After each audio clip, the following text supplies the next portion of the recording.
At CEOTA we saw that e-bikes were front of house for a lot of brands. A lot of demo events from the likes of Specialized, Trek, Highbike and Bosch. Here at Garda, things are even more at the forefront when it comes to e-mountain bikes. However, we've seen a lot of brands which have not come out with new mountain bikes for a few years. Is that because then they've been focusing on trail enduro or downhill? Probably not. The thing is, a lot of passion within brands is actually now with e-bikes. And the more likely answer is that future e-bike developments are probably going to be led more by the motor. After all, why make a new bike with an old motor? Now, Fazer is a classic example, and they've caught the imagination of many brands with their lightweight battery and lightweight motor. And because you've got a blanking plate, you can actually take out the battery motor and stick in that blanking plate, and you've got two bikes. You've got an e-bike or a non-e-bike. And as we've seen here at Garda Festival, a kid's e-bike. 12 months ago, nobody heard of kids' e-bikes.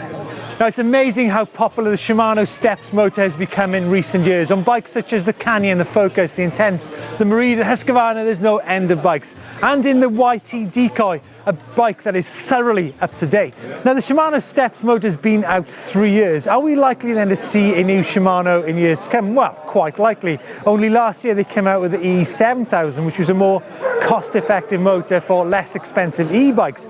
But I think the bigger question is, are we likely then in future to upgrade our motors in the same way as we are currently upgrading cranks, cassettes, derailleurs? So upgrading the motor rather than upgrading your bike. Yeah, it really is the old chicken and egg scenario. However, you could argue that the mountain bike industry has always had collaborations with suspension, gearing and componentry manufacturers. However, maybe that relationship with the e-bike motor makers goes actually far deeper, and it relies on the efforts of such companies as Broza, Shimano, Yamaha and Bosch. Bosch. Now, there are simply so many bikes that use Bosch motors. Cube, Radon, Mondrake and Moustache, Trek. Surely there's got to be some new motor on the horizon. Yes, Bosch, they've been quiet for a while when it comes to motors. However, it is rumoured that there is a new motor on the way. After all, their current motor, the CX motor, is actually heavier, bigger, noisier and with more drag than a lot of the e-bike motors in the market. However, we do know that with the active line, Bosch certainly know how to reduce drag, because that is super light. You have to wait and see. And then, of course, you have motors which have been tweaked by different brands. It's well known that there's a Broza motor inside this Specialized S-Works. But the key thing here is that Specialized have done their own configuration, their own software to get what they believe the maximum performance out of that Broza motor.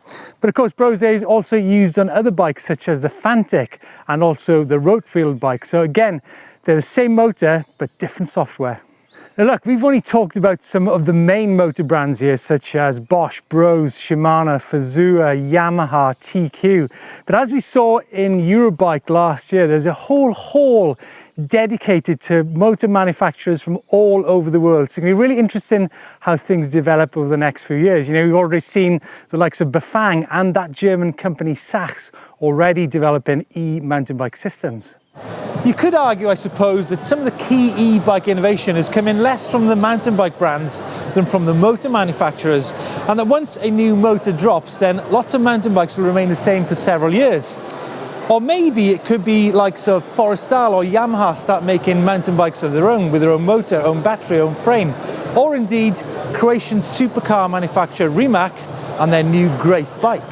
Krešimir Hlede is the Chief Operations Manager for Great Bikes in Croatia. Krešimir, what are the benefits of having your own motor, your own battery and your own frame, as opposed to, say, a lot of mountain bike brands who bring the motors in?